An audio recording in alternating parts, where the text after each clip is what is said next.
नमस्कार। मुंबई से मैं चंदा विरानी एसके यानी सिने कच्ची टीवी में आप सबका हार्दिक स्वागत करती हूँ।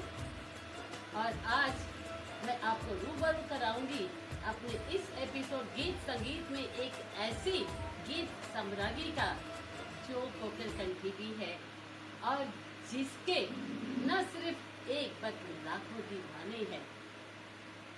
वो लता जी के आदर्शों पर चलती है। लता जी के गाए हुए सारे गीतों को वो इस बखूबी गाती है कि सुनने वाले पता नहीं किस जहान में खो जाते हैं। कहते हैं ना कि म्यूजिक एक थेरेपी है। सचमुच इस म्यूजिक के कारण ही लोग अपने सारे दुख दर्द और गम भूल जाते हैं। और वो थेरेपिस्ट है हमारी आज की मुख्य मेहमान डॉक्टर अपर्णा जी। अपर्णा जी के बारे में क्या कहूँ, ये कहते हैं कि सूरज को दिया दिखाने वाली बात हो जाती है अपर्णा जी के लिए। लेकिन अपर्णा जी का एक बात मैं जरूर कहूँगी कि जिस तरह से वो देखने में खूबसूरत है वैसे ही उसकी गायकी भी बहुत ही मशहूर और अच्छी है। मिलेंगे हम डॉक्टर अपर्णा से और जानेंगे उनके जिंदगी के और संगीत से जुड़े कुछ पहलू। तो आइए मिलते हैं डॉक्टर अपर्णा जी से। नमस्कार अपर्णा जी। हाँ, मैं डॉक्टर तो जरूर कहूँगी कि डॉक्टर तो आप वैसे भी डॉक्टर ही हैं और संगीत के भी डॉक्टर ही हैं। तो हम आपको डॉक्टर अपर्णा, हो सकता है आपकी जो सरनेम है वो आप ही बता दीजिए क्योंकि आपकी दो सरनेम है और इतनी खूबसूरत सरनेम है कि वो आपके ही मुंह से अच्छी लगेगी। तो डॉक्टर जी बताइए, सबसे पहले एक प्रश्न मैं पूछूंगी आपको कि आपको संगीत के क्षेत्र में किससे प्रेरणा मिली? क्योंकि हर सफल कलाकार को कोई ना कोई एक सूत्र होता है जिसको आगे चलने को बढ़ता है वो। तो मुझे बताइए कि आपकी प्रेरणा का सूत्र कौन है? मेरी प्रेरणा का जो पहला शुरुआत जो होती है वो मेरी माँ और मेरे पिताजी से होती है। और लता जी की आवाज़, ये मेरी प्रेरणा है। लता जी की आवाज़, जब मैं 5 साल की थी, हमारे घर में रेडियो होता था। रेडियो पे मैंने पहला गाना लता जी का सुना और तब से अब तक मैं उनकी आवाज़ को सीख रही हूँ, समझ रही हूँ। क्योंकि कहते हैं मुझे सबकी आवाज़ में उनकी जैसे आती है वगैरह, लेकिन उनके जैसा गायन, इतना महान गायक कि उन्होंने इतना बड़ा अभ्यासक्रम छोड़ के रखा है, तो वो मैं अभी भी सीखते ही जा रही हूँ। जी, मुझे ये बताइए कि आपको फैमिली का सपोर्ट कितना मिला? फैमिली का सपोर्ट, शादी के पहले तो डैडी ने और पूरी फैमिली ने बहुत सपोर्ट किया। मैं बहुत लकी हूँ कि ऐसे पिता मुझे मिले, ऐसे भाई बहन मिले। जी। लेकिन शादी के बाद जो पति का सपोर्ट मुझे मिला, मैं उसके लिए भगवान का बहुत ज़्यादा शुक्रिया करती हूँ। क्योंकि बहुत सारी महिलाओं का शादी के बाद कला में या इस तरह के क्षेत्र में आगे बढ़ना और काम करना थोड़ा मुश्किल होता है। लेकिन मेरे पिता के साथ साथ मेरे पति और अब मेरा बेटा भी मुझे बहुत सपोर्ट करता है।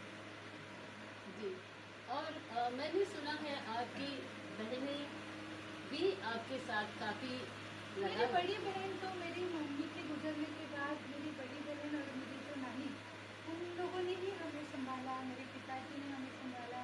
बाकी मैं हूँ, फिर मेरे 2 छोटे भाई हैं। मम्मी बहुत जल्दी गई, अचानक 1991 में मम्मी का देहांत हो गया और उसके बाद से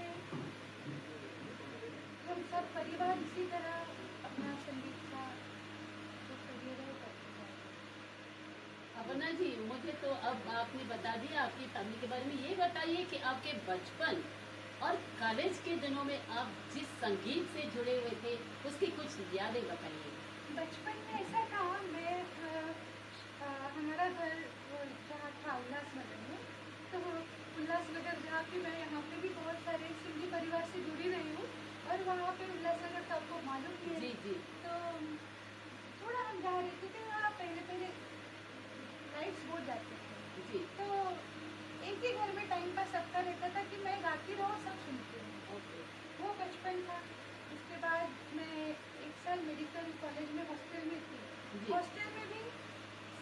शाम को गाते रहना पूरे सारे मेरे फ्रेंड्स के साथ। और आफ्टर मैरिज भी मतलब मैं बस यही काम कर रही हूँ, पैदा हुई तब से मैं एक ही काम कर रही हूँ, गाना गाना और सुनना। ओके, ये बताइए कि आप कहते हैं कि आप हॉस्टल में थे, हॉस्टल में क्यों थे?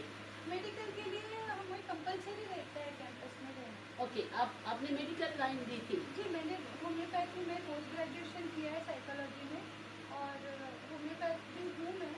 और मेरे बहुत दिन से ऑलवेज मैंने होम्योपैथिक प्रैक्टिस बहुत दिल से की है।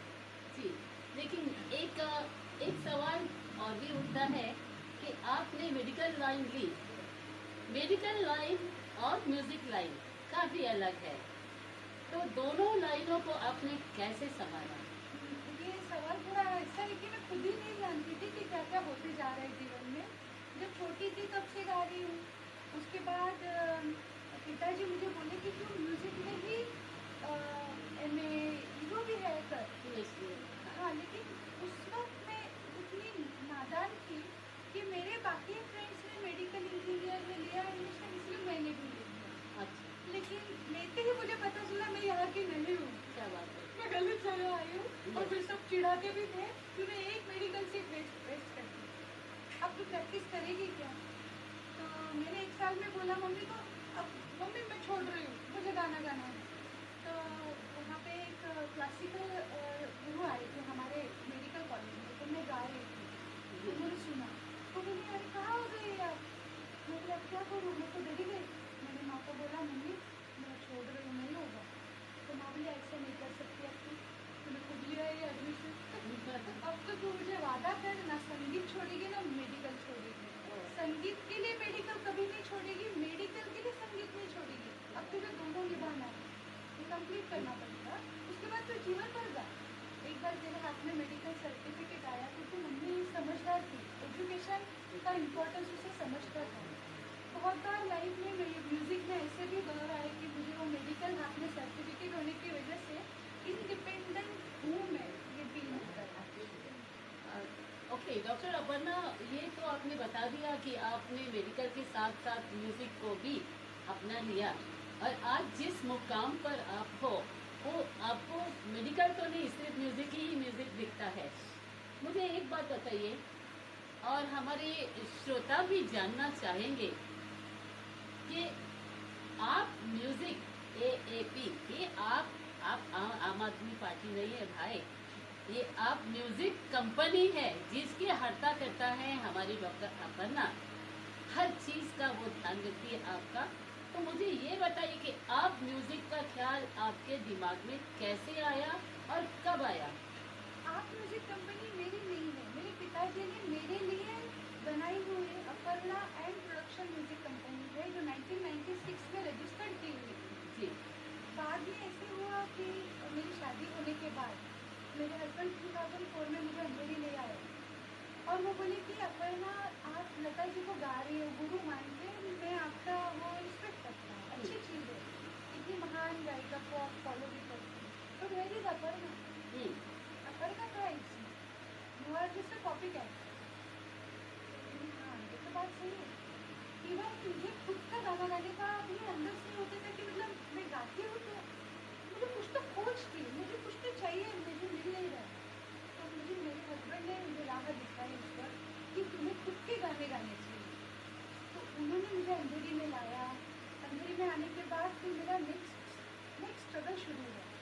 2004 से 2010 मैंने बहुत सारे प्लेबैक किए, मराठी, हिंदी, पंजाबी, भोजपुरी, कन्नड़ा, गुजराती, वाह। सारे लैंग्वेज के लिए मैंने बैकग्राउंड गाया। छोटे छोटे सीरियल्स के लिए, छोटे एल्बम्स के लिए, मराठी मूवी के लिए भी गाया मैंने। नंदू मनोज जी की लावनी गाई, आई तुझे चरणों माता संसार में। ये सब चल रहा था। 500 गाने गाने के बाद भी एक हिट गाना मार्केट में नहीं आ रहा है करके घर में सब मुझे चिढ़ा रहे थे कि क्या इतना क्या रोज रिकॉर्डिंग करती है। एक महीने में मैंने 22 गाने गाए, तो एक भी गाना बाहर मार्केट में उस लेवल का नहीं आ रहा था। फिर कुछ बड़े म्यूजिक डायरेक्टर्स भी मुझे जानते हैं, सबने सुना, हमेशा तारीफ की, और बोले कि हम आपका गाना ज़रूर रिकॉर्ड करेंगे, मतलब हम आपको गवाएंगे, बट हमारे हाथ में नहीं होता, प्रोड्यूसर विल डिसाइड।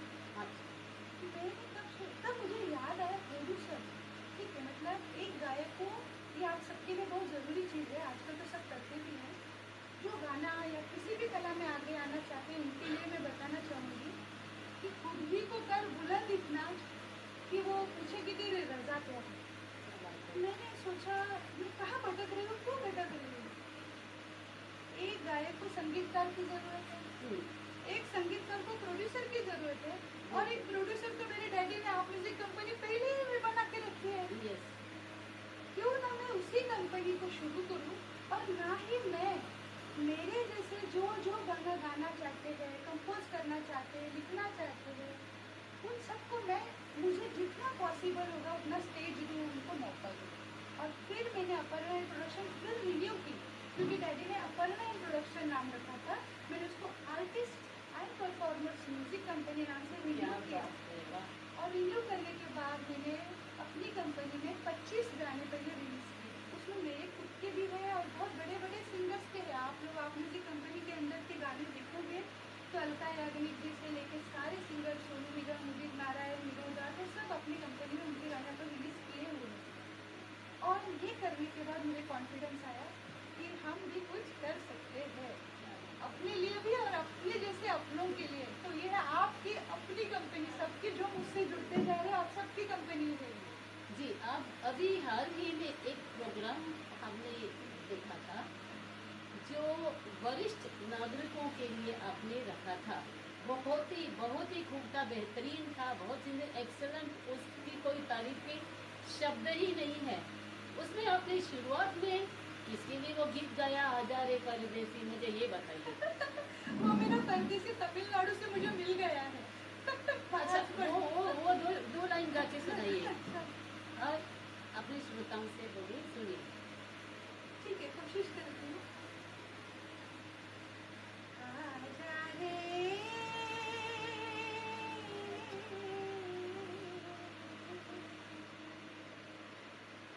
परदेसी,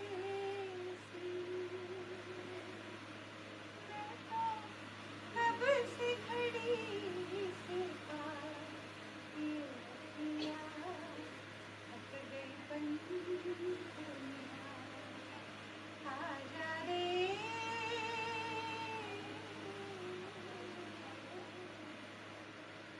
परदेसी।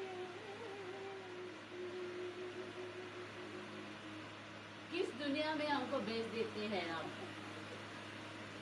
सचमुच जब कोई गायिका और आप जैसी महान गायिका गाती है तो लोग अपना सारा काम भूल के उस दुनिया में खो जाते हैं। आजा रे परदेसी, और विचार करते हैं सचमुच क्या परदेसी आया आपका। आ गया, मिल देखिए, गया मुझे। इसका मतलब है कि अब सच्चे मन से पुकारो हाँ, तो जहाँ भी आपका परदेसी होगा वो आ मिल जाएगा, जाता है, हाँ। मिल जाता है। अच्छा, अपना डॉक्टर जी, मुझे आप उस प्रोग्राम के बारे में थोड़ा सा बताइए, सब जानना चाहेंगे। श्रीमान श्रीमती ये कंसेप्ट ऐसा था कि मेरे साथ ज़्यादा सीनियर सिटीजन जुड़ गए हैं, और ये सारे सीनियर सिटीजन मुझे बहुत प्यार करते हैं अपनी बेटी की तरह। मेरे डैडी ने ये सारा मेरे लिए रचाया हुआ कल्पवृक्ष उन्होंने ही लगाया हुआ है।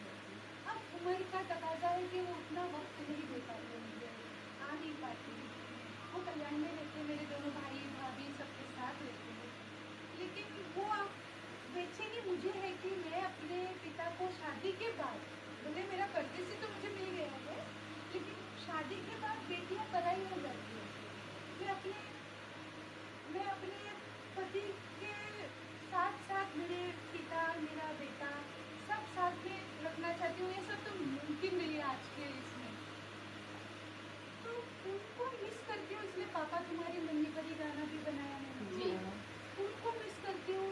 उनको ब्लेसिंग मिले, आप सबकी दुआएं, आपका प्यार मिले, ऐसे कुछ कुछ नए नए कंसेप्ट आप कंपोजर हैं, हाँ तो ये गीत जो पापा तुम्हारी नन्ही परी, उसके दो लाइन्स जी, गाइए। मैंने मेरे डैडी के लिए लिखा और कंपोज किया था। जी, और शायद आपने मराठी में एक अपनी मम्मी के लिए भी गाया, आई तुझे आठवण येते। मैं वो भी गाऊंगी। बस दो लाइन तो जरूर सुनेंगे हम। ये बचपन का एक खेल पापा, उंगली पकड़ कर जीती चले,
आंखों में आंसू आ जाते हैं इस गीत को सुन के। अब जब गानों का दौर चला है तो आप अपनी मम्मी के लिए भी गाया हुआ आई तुझे आठवण येते तो लाइन बोलिए।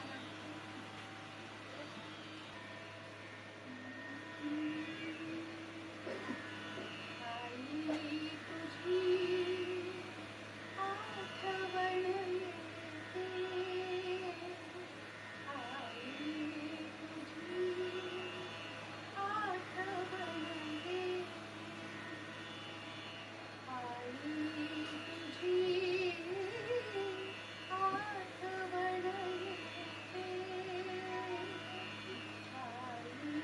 तुझी आठवण येते, आई तुझी आठवण येते, अंतरीती एक तार तुझते, आई तुझी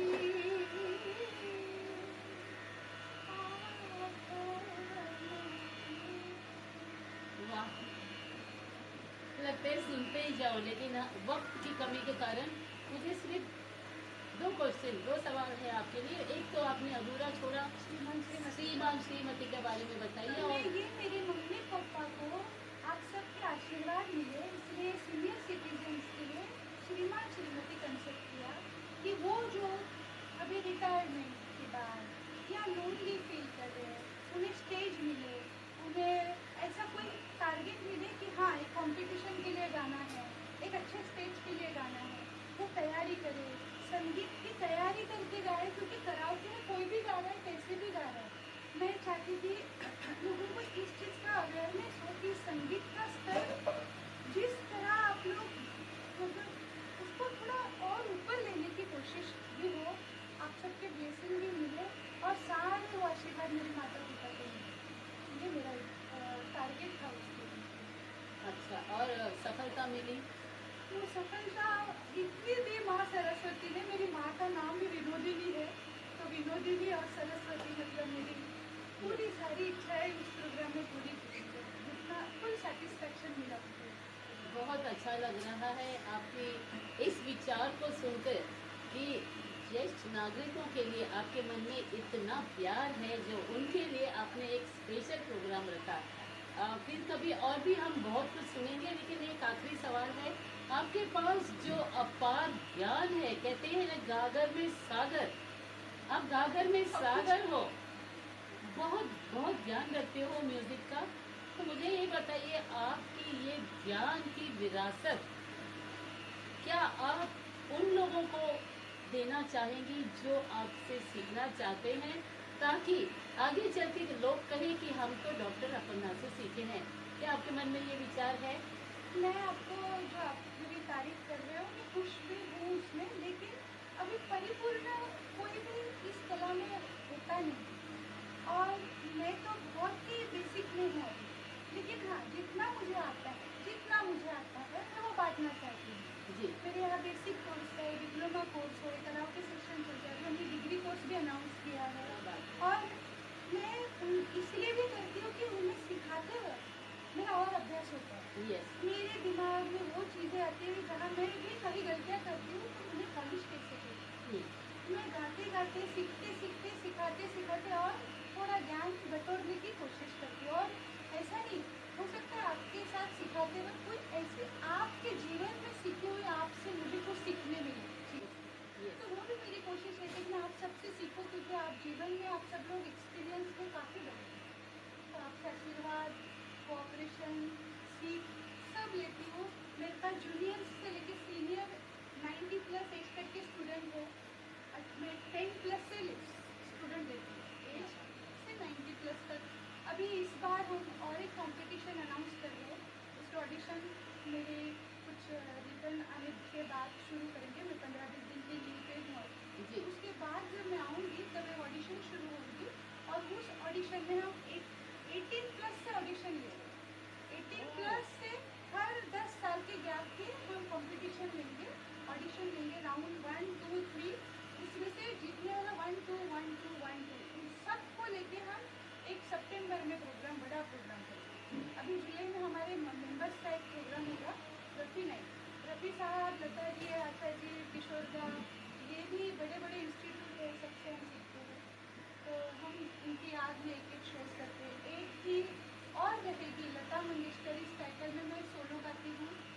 शाम माँ के नाम, ये मेरी मम्मी के देहांत के बाद से मैंने शुरू किया प्रोग्राम है 1991 से। एक शाम माँ के नाम, मेरी माँ की याद में गाती हूँ। गा मेरे मन गा एक टाइटल है जिसमें मेरे सारे मेंबर्स गाते हैं, रफी नाइट में मेरे सारे मेंबर्स गाते हैं। और इस तरह अपनी जी कंपनी अभी चलती ही जा रही है और आप सबका प्यार सपोर्ट मिलते जा रहे हैं मुझे। साथियों, अब आपने डॉक्टर अपर्णा से बहुत सारी बातें जानी और भी जानेंगे, क्योंकि वक्त का तकाजा है, इसीलिए हम इनको ज़्यादा नहीं कर सकते कि बोलने के लिए। इनके अपने प्रोग्राम भी अभी शुरू हो रहे हैं कुछ ही देर में। वो सिर्फ वेट कर रही थी कि हमसे बात करने के लिए। मैं तो ये कहूँगी कि हम सब शुक्रगुजार हैं डॉक्टर अपर्णा के, जिन्होंने न सिर्फ अपने संगीत को औरों को बांटना चाहा है, और इसके लिए जो उन्होंने क्लासेस खोले हैं, मैं हर संगीत प्रेमी से कहूँगी कि इस डॉक्टर अपर्णा के क्लास को ज़रूर आके ऐड करें, क्योंकि म्यूज़िक एक ऐसी चीज़ है जिसकी कोई सीमा नहीं होती। जितना सीखो, जितना रियाज करो, उतना ही कम होता है। और डॉक्टर अपर्णा के आप म्यूज़िक एकेडमी में अगर आप ज्वाइन होते हैं तो याद रखिए आप कहाँ से कहाँ पहुँचोगे, और पहुँचाने वाली होगी वही हमारी डॉक्टर अपर्णा जी, क्योंकि म्यूज़िक सम्राज्ञी वही तो है, गुरु वही तो है। हाँ, हो सकता है कि बहुतों की मिस्टेक्स होती है, कोई बात नहीं। हमें राह दिखाने वाली डॉक्टर अपर्णा का आज हम शुक्रगुजार हैं, जिन्होंने काफ़ी वक्त हमें दिया है, और आगे भी हमें आशा है कि इसी तरह से अगर हम इनके पास आए तो बहुत सारी बातें जो रह गई है वो जानेंगे। अगले एपिसोड गीत संगीत में फिर और एक संगीतकार या गीतकार से मुलाकात होगी। तब तक के लिए चंदा मिलाने को दीजिए इजाजत। नमस्कार।